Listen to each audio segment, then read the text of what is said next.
بسم اللہ الرحمن الرحیم۔ آج کا سبق آیت نمبر 97 سے شروع ہے اور انشاءاللہ آیت نمبر 103 تک ترجمہ اور تشریح کے ساتھ ذکر ہوگا۔ پچھلے سبق کی ابتدا بھی حضرت جبرائیل علیہ السلام کی تعریف کرتے ہوئے حضرت عیسیٰ علیہ السلام کے واقعے سے متعلق تھی اور ساتھ ہی بنی اسرائیل پر اللہ کی نعمتوں اور ان کے مقابلے میں بنی اسرائیل کی نافرمانیوں کا بھی ذکر ہوا۔ موجودہ آیت کی ابتدا بھی حضرت جبرائیل علیہ السلام سے متعلق ہے۔ حضرت جبرائیل علیہ السلام اللہ تعالیٰ کے برگزیدہ اور بڑے فرشتوں میں سے ایک ہیں۔ حضرت جبرائیل علیہ السلام کا کام یہ تھا کہ وہ اللہ رب العزت کے احکام کو اللہ کے خاص بندوں تک پہنچائیں۔ اس لیے حضرت آدم علیہ السلام سے لے کر نبی اکرم صلی اللہ علیہ وسلم تک جتنے نبی آئے ان سب تک اللہ کا کلام لے کر حضرت جبرائیل علیہ السلام آتے تھے۔ چونکہ یہودیوں کے مزاج میں یہ شرارت اور عناد تھا، اس لیے ان کو اس پر بھی اعتراض ہوا اور بعض یہودیوں نے حضرت صلی اللہ علیہ وسلم سے کہا کہ آپ کے پاس جبرائیل علیہ السلام وحی لاتے ہیں، وہ چونکہ ہمارے لیے بڑے سخت احکام لایا کرتے تھے اس لیے ہم انہیں اپنا دشمن سمجھتے ہیں۔ اگر کوئی اور فرشتہ وحی لا رہا ہوتا تو ہم کچھ ضرور غور کرتے۔ یہ آیت اس کے جواب میں نازل ہوئی اور جواب کا حاصل یہ ہے کہ جبرائیل علیہ السلام تو محض پیغام پہنچانے والے ہیں، جو کچھ لاتے ہیں اللہ کے حکم سے لاتے ہیں، لہذا نہ ان سے دشمنی کی کوئی معقول وجہ ہے اور نہ اس کی وجہ سے اللہ کے کلام کو رد کرنے کی کوئی حقیقت ہے۔ آیت مذکورہ یہ ہے: قُلْ مَا كَانَ عَدُوًّا لِجِبْرِيلَ فَإِنَّهُ نَزَّلَهُ عَلَى قَلْبِكَ بِإِذْنِ اللَّهِ مُصَدِّقًا لِمَا بَيْنَ يَدَيْهِ وَهُدًى وَبُشْرَى لِلْمُؤْمِنِينَ مَا كَانَ عَدُوًّا لِلَّهِ وَمَلَائِكَتِهِ وَرُسُلِهِ وَجِبْرِيلَ وَمِيكَالَ فَإِنَّ اللَّهَ عَدُوٌّ لِلْكَافِرِينَ۔ آیات مذکورہ کا لفظی ترجمہ: قل آپ کہہ دیجئے، من جو، کانا ہو، عدوًا لجبریل جبریل کا دشمن، فإنہ تو بے شک اس نے، نزلہ علی قلبک یہ نازل کیا آپ کے دل پر، بإذن اللہ اللہ کے حکم سے، مصدقا تصدیق کرنے والا، لما اس کی جو، بین یدیہ اس سے پہلے، وہدن اور ہدایت، وبشرا اور خوشخبری، للمؤمنین ایمان والوں کے لیے۔ من کانا جو ہو، عدوًا للہ دشمن اللہ کا، وملائکتہ اور اس کے فرشتوں کا، ورسلہ اور اس کے رسولوں کا، وجبریل اور جبریل کا، ومیکال اور میکائیل کا، فإن اللہ تو بے شک اللہ، عدوٌ دشمن ہے، للکافرین کافروں کا۔ آیت مذکورہ کا مکمل ترجمہ: آپ کہہ دیجئے اے محمد صلی اللہ علیہ وسلم، جو کوئی ہووے دشمن جبرائیل کا، سو اس نے تو اتارا ہے یہ کلام تیرے دل پر اللہ کے حکم سے، ایسا کلام کی سچا بتانے والا ہے اس کلام کو جو اس سے پہلے ہے، اور راہ دکھاتا ہے اور خوشخبری سناتا ہے ایمان والوں کو۔ اور سن لو، جو کوئی ہووے دشمن اللہ کا اور اس کے فرشتوں کا اور اس کے پیغمبروں کا اور جبریل اور میکائیل کا، تو اللہ دشمن ہے ایسے کافروں کا۔ آیت مذکورہ میں حضرت جبرائیل علیہ السلام کے ساتھ حضرت میکائیل علیہ السلام کا بھی ذکر ہوا۔ حضرت میکائیل علیہ السلام بھی ان 4 بڑے فرشتوں میں سے ایک ہیں۔ حضرت میکائیل علیہ السلام کو اللہ رب العزت نے یہ ذمہ داری دی ہے کہ وہ اللہ کے حکم سے مخلوقات تک روزی کو پہنچائیں، اور بارش وغیرہ کا انتظام بھی اللہ رب العزت نے ان کے سپرد فرمایا ہے۔ مشرکین عرب ان کے متعلق بھی الگ الگ خیالات رکھتے تھے اور بہت سارے بتوں کے متعلق عقیدہ رکھتے تھے کہ روزی اور بارش کی ذمہ داری ان کی ہے۔ آیت مذکورہ میں اللہ رب العزت ان کے غلط خیالات کی تردید فرماتے ہیں کہ کوئی فرشتہ ہو یا نبی، اللہ کے حکم کے بغیر کوئی کچھ نہیں کر سکتا۔ اگلی 4 آیات میں ان کی خاص عہد شکنی کا ذکر فرماتے ہوئے اللہ رب العزت ارشاد فرماتے ہیں: وَلَقَدْ أَنزَلْنَا إِلَيْكَ آيَاتٍ بَيِّنَاتٍ فما يكفر بها إلا الفاسقون أَوَكُلَّمَا عَاهَدُوا عَهْدًا نَبَذَهُ فَرِيقٌ مِّنْهُمْ بَلْ أَكْثَرُهُمْ لَا يُؤْمِنُونَ۔ آیت مذکورہ کا لفظی ترجمہ وَلَقَدْ اور البتہ تحقیق، انزلنا ہم نے اتاری، الیکا آپ کی طرف، آیات نشانیاں یعنی معجزات، بینات واضح کھلی کھلی، وما اور نہیں، یکفر انکار کرتے، بہا اس کا، الا مگر، فاسقون نافرمان لوگ۔ اگلی آیت کا لفظی ترجمہ اوَکُلَّمَا کیا جب بھی، عَاہَدُوا عَہْدًا انہوں نے کوئی بھی عہد کیا، نبذہ توڑ دیا اس کو، فریق ایک فریق نے، منہم ان میں سے، بلکہ اکثرہم اکثر ان کے، لا یؤمنون ایمان نہیں رکھتے ہیں۔ ان دونوں آیات کا مکمل ترجمہ یہ ہے، اور ہم نے اتاری آپ کی طرف کھلی کھلی نشانیاں یعنی معجزات، اور نہیں انکار کریں گے ان کو مگر وہی لوگ جو نافرمان ہیں۔ کیا جب بھی ان سے لیا جائے گا کوئی قرار تو پھینک دے گی اس کو ایک جماعت ان میں سے، بلکہ ان میں اکثر لوگ تو یقین رکھنے والے نہیں ہیں۔ آگے بھی ان کی عہد شکنی کو ذکر کرتے ہوئے اللہ رب العزت ارشاد فرماتے ہیں وَلَمَّا جَاءَهُمْ رَسُولٌ مِّنْ عِندِ اللَّهِ مُصَدِّقٌ لِّمَا مَعَهُمْ نَبَذَ فَرِيقٌ مِّنَ الَّذِينَ أُوتُوا الْكِتَابَ كِتَابَ اللَّهِ وَرَاءَ ظُهُورِهِمْ كَأَنَّهُمْ لَا يَعْلَمُونَ۔ آیت مبارکہ کا لفظی ترجمہ وَلَمَّا اور جب، جاءہم آیا ان سب کو، رسول کوئی رسول، من سے، عند اللہ اللہ کی طرف، مصدق تصدیق کرنے والا، لما اس کی جو، معہم ان سب کے ساتھ یعنی ان سب کے پاس ہے، نبذا پھینک دیا، فریق ایک فریق نے، من سے، الذین جنہیں، اوت الکتاب کتاب دی گئی، کتاب اللہ اللہ کی کتاب، وراء ظہورہم اپنی پیٹھ کے پیچھے، کأنہم گویا کہ وہ سب، لا یعلمون جانتے ہی نہیں ہیں۔ آیت مذکورہ کا مکمل ترجمہ یہ ہے، اور جب پہنچا ان کے پاس رسول اللہ کی طرف سے تصدیق کرنے والا اس کتاب کی جو ان کے پاس ہے، تو پھینک دیا ایک جماعت نے اہل کتاب سے اس کتاب کو یعنی اللہ کی کتاب کو اپنی پیٹھ کے پیچھے، گویا کہ وہ جانتے ہی نہیں ہیں۔ ان تمام آیات میں یہود کی ایک خاص عہد شکنی کا ذکر ہے، جس میں رسول کریم صلی اللہ علیہ وسلم پر ایمان نہ لانے کے متعلق یہ کہا جا رہا ہے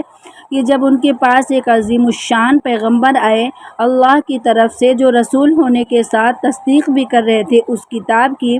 جو ان لوگوں کے پاس ہے یعنی تورات کی، کیونکہ اس میں آپ صلی اللہ علیہ وسلم کی نبوت کی خبر بھی تھی، تو اس حالت پہ آپ پر ایمان لانا عین تورات پر ایمان لانا تھا،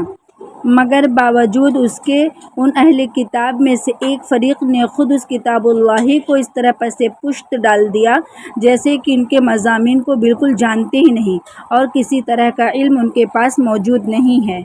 اگلی آیات میں بھی یہود کی ایک شرارت کا ذکر ہے جس کا تعلق جادو اور سحر سے متعلق ہے، اس کی تفصیل انشاءاللہ ترجمے کے بعد ذکر کی جائے گی، پہلے اچھی طرح ترجمہ سمجھیں۔ آیت مذکورہ یہ ہے وَاتَّبَعُوا مَا تَتْلُو الشَّيَاطِينُ عَلَى مُلْكِ سُلَيْمَانَ وَمَا كَفَرَ سُلَيْمَانُ وَلَكِنَّ الشَّيَاطِينَ كَفَرُوا يُعَلِّمُونَ النَّاسَ السِّحْرَ وَمَا أُنزِلَ عَلَى الْمَلَكَيْنِ بِبَابِلَ هَارُوتَ وَمَارُوتَ وَمَا يُعَلِّمَانِ مِنْ أَحَدٍ حَتَّى يَقُولَا إِنَّمَا نَحْنُ فِتْنَةٌ فَلَا تَكْفُرْ فَيَتَعَلَّمُونَ مِنْهُمَا مَا يُفَرِّقُونَ بِهِ بَيْنَ الْمَرْءِ وَزَوْجِهِ وَمَا هُمْ بِضَارِّينَ بِهِ مِنْ أَحَدٍ إِلَّا بِإِذْنِ اللَّهِ وَيَتَعَلَّمُونَ مَا يَضُرُّهُمْ وَلَا يَنفَعُهُمْ وَلَقَدْ عَلِمُوا لَمَنِ اشْتَرَاهُ مَا لَهُ فِي الْآخِرَةِ مِنْ خَلَاقٍ وَلَبِئْسَ مَا شَرَوْا بِهِ أَنفُسَهُمْ لَوْ كَانُوا يَعْلَمُونَ۔ آیت مذکورہ کا لفظی ترجمہ وَاتَّبَعُوا اور انہوں نے پیروی کی، اتباع کی، ما تتلو جو پڑھتے تھے، الشیاطین شیاطین، علی پر میں، ملکی بادشاہت، سلیمان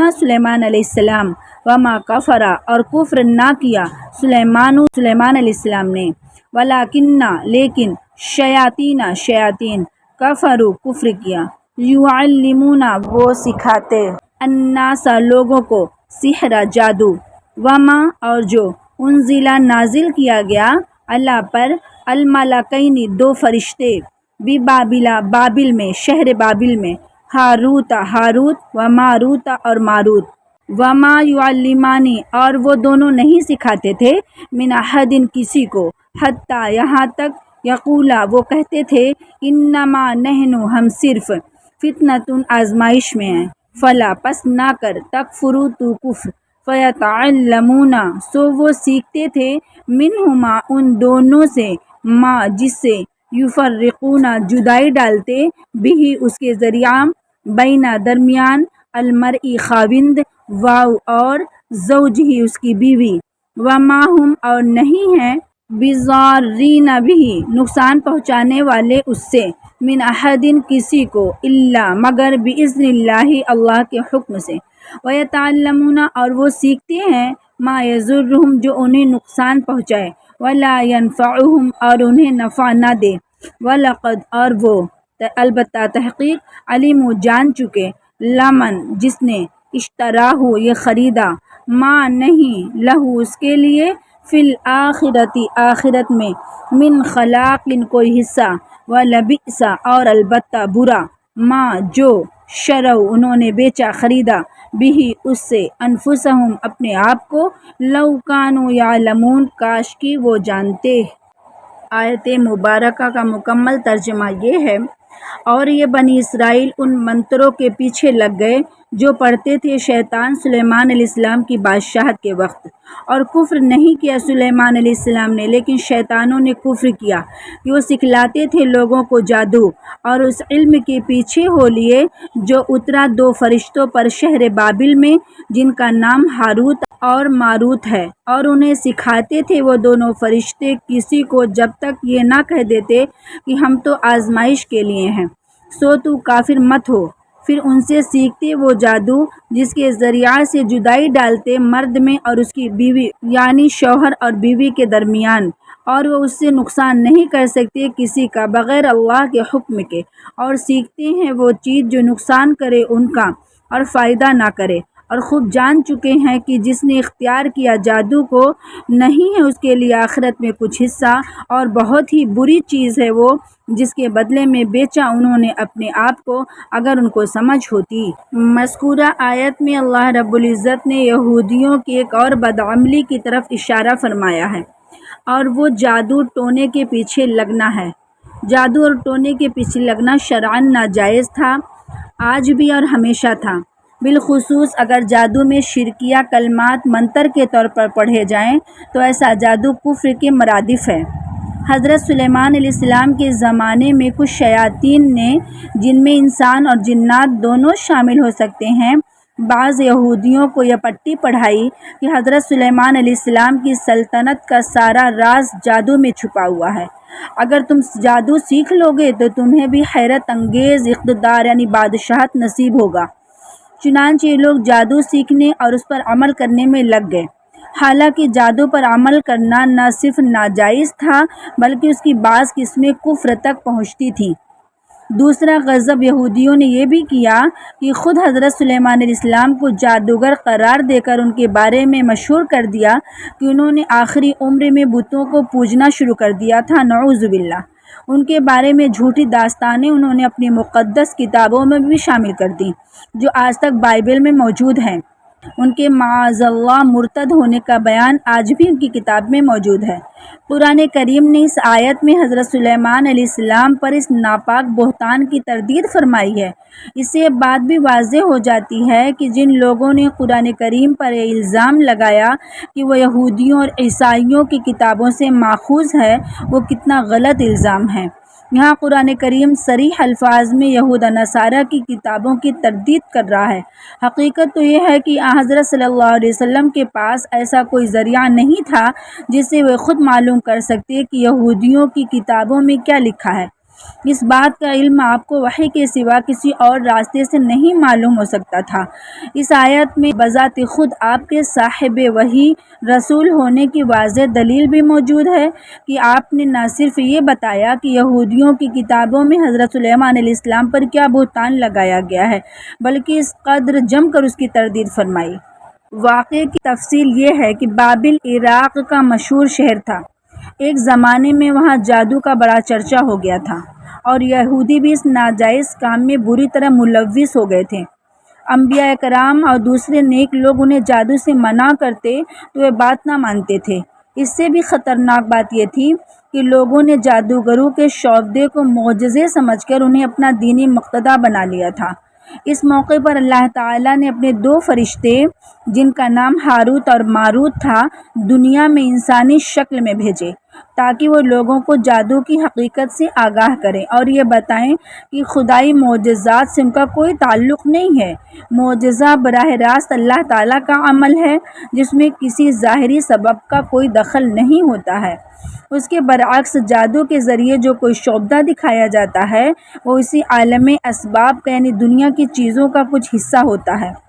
یہ بات واضح کرنے کے لیے ان فرشتوں کو جادو کے مختلف طریقے بھی بتانے پڑتے تھے تاکہ یہ دکھایا جا سکے کہ کس طرح وہ سبب اور مسبب کے رشتے سے منسلک ہے۔ لیکن جب ان طریقوں کی تشریح کرتے تو ساتھ ساتھ لوگوں کو تنبیہ بھی کرتے تھے کہ یاد رکھو یہ طریقے ہم اس لیے نہیں بتا رہے ہیں کہ تم ان پر عمل شروع کر دو، بلکہ اس لیے بتا رہے ہیں کہ تم پر جادو اور معجزے کا فرق واضح ہو جائے اور تم جادو سے پرہیز کرو۔ اس لحاظ سے ہمارا وجود تمہارے لیے ایک امتحان ہے کہ ہماری باتوں کو سمجھ کر تم جادو سے پرہیز کرتے ہو یا ہم سے جادو کے طریقے سیکھ کر ان پر عمل شروع کر دیتے ہو۔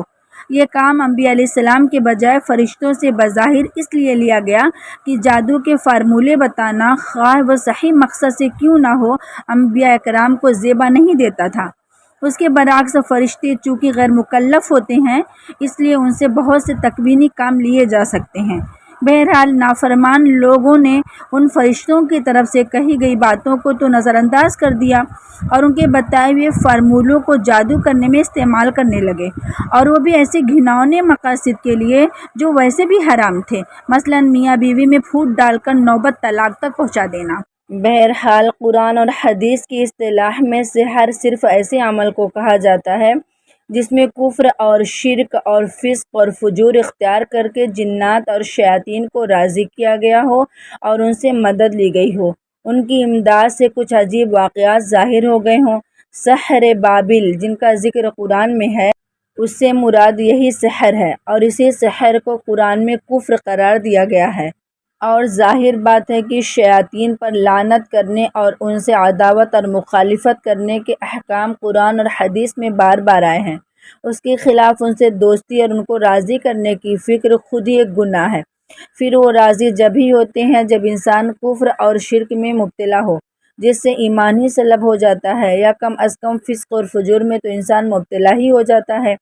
اور اللہ تعالیٰ اور فرشتوں کے مرضیات کے خلاف گندہ اور نجس رہے، یہ مزید گناہ ہے۔ اور اگر جادو کے ذریعہ کسی کو نقصان پہنچایا جائے تو یہ اور بھی بڑا گناہ ہو جاتا ہے۔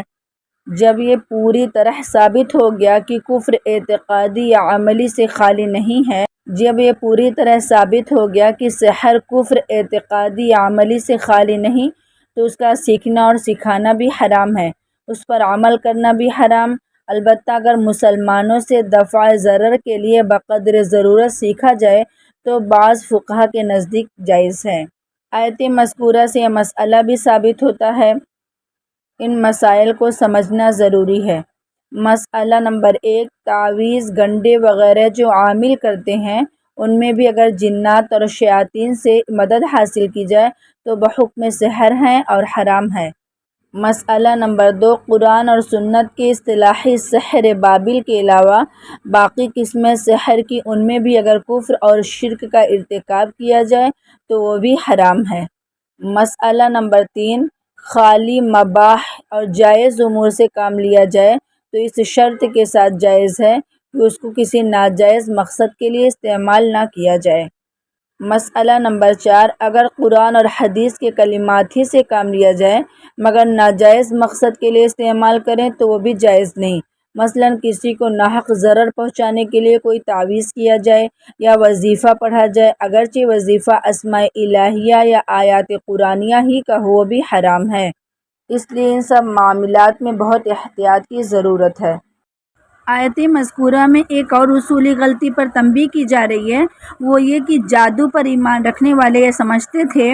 کہ جادو میں بذات خود ایسی تاثیر موجود ہے جس سے مطلوبہ نتیجہ خود بخود اللہ کے حکم کے بغیر بھی برآمد ہو جاتا ہے، گویا اللہ چاہے یا نہ چاہے وہ نتیجہ پیدا ہو کر رہے گا۔ یہ عقیدہ بذات خود کفر تھا، اس لیے واضح کر دیا کہ دنیا کے دوسرے اسباب کی طرح جادو بھی محض ایک سبب ہے۔ دنیا میں کوئی سبب بھی اپنے سبب پیدا کرنے والے یا نتیجہ اس وقت تک ظاہر نہیں کر سکتا جب تک اللہ کی مشیت اس کے ساتھ متعلق نہ ہو۔ کائنات کی کسی چیز میں بذات خود نہ کسی کو نفع پہنچانے کی طاقت ہے نہ نقصان پہنچانے کی طاقت ہے،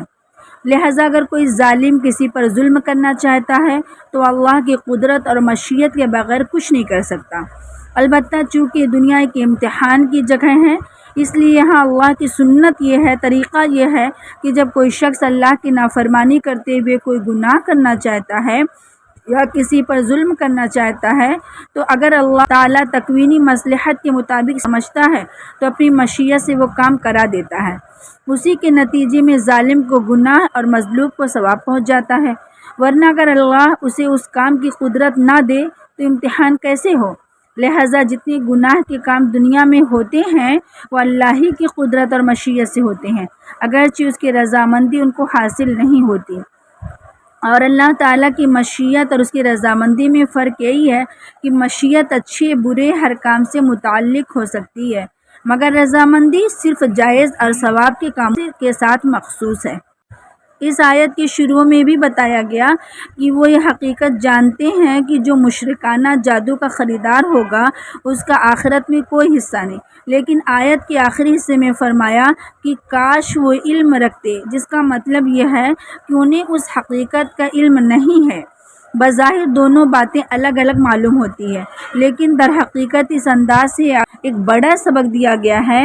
کہ صرف علم جس پر عمل نہ ہو حقیقت میں علم کہلانے کا مستحق ہی نہیں ہوتا، بلکہ وہ بیکار ہوتا ہے۔ اسی طرح اگر وہ ایک بات جانتے تو ہیں مگر ان پر عمل اس کے برخلاف ہے تو علم کس کام کا؟ کاش کہ وہ حقیقی علم رکھتے تو اس پر ان کا عمل بھی ان کو نفع دیتا۔ اسی سے متعلق آخر آیات میں ان کے ایمان اور خوف خدا کی مضبوطی کا ذکر کرتے ہوئے اللہ رب العزت ارشاد فرماتے ہیں وَلَوْ أَنَّهُمْ آمَنُوا وَاتَّقَوْا لَمَثُوبَةٌ مِّنْ عِندِ اللَّهِ خَيْرٌ لَوْ كَانُوا يَعْلَمُونَ۔ آیت مذکورہ کا لفظی ترجمہ وَلَوْ اور اگر، أَنَّهُمْ بے شک وہ سب، آمنوا ایمان لاتے، واتقوا اور پرہیزگار بنتے، لمثوبۃ تو ٹھکانہ پاتے، من سے، عند اللہ اللہ کے پاس، خیر بہتر، لو کانوا یعلمون کاش کہ وہ جانتے، جس کا مکمل ترجمہ یہ ہے اور اس کے برعکس اگر وہ ایمان اور تقوی اختیار کرتے تو اللہ کے پاس سے ملنے والا ثواب یقیناً کہیں زیادہ بہتر ہوتا، کاش کہ ان کو اس بات کا بھی حقیقی علم ہو جاتا، یعنی علم کے ساتھ عمل ہوتا۔